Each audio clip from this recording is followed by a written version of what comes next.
Loving myself. Love yourself. For me, this phrase has always felt like a daunting challenge. I have many things I want to do and high standards for what it means to excel. As a result, I've rarely experienced deep satisfaction in my life. I recently attended a lecture by a psychiatrist.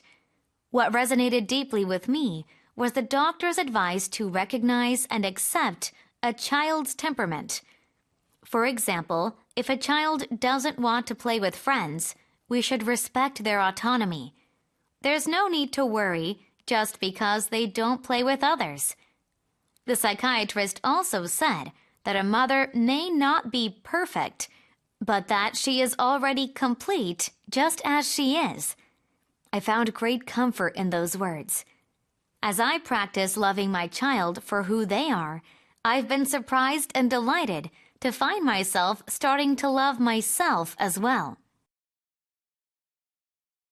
Loving myself. Love yourself.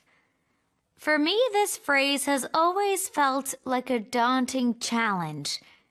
I have many things I want to do and high standards for what it means to excel.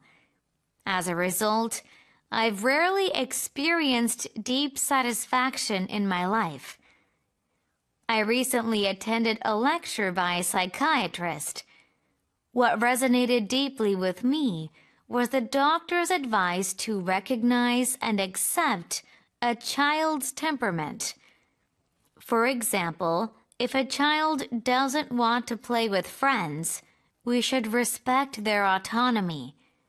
There's no need to worry just because they don't play with others. The psychiatrist also said that a mother may not be perfect, but that she is already complete just as she is. I found great comfort in those words.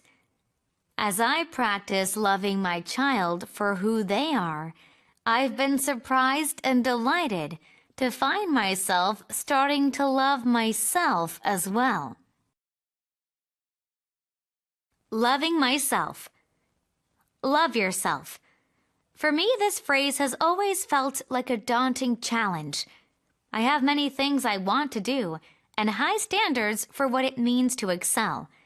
As a result, I've rarely experienced deep satisfaction in my life. I recently attended a lecture by a psychiatrist. What resonated deeply with me was the doctor's advice to recognize and accept a child's temperament. For example, if a child doesn't want to play with friends, we should respect their autonomy. There's no need to worry just because they don't play with others. The psychiatrist also said that a mother may not be perfect, but that she is already complete just as she is. I found great comfort in those words. As I practice loving my child for who they are, I've been surprised and delighted to find myself starting to love myself as well.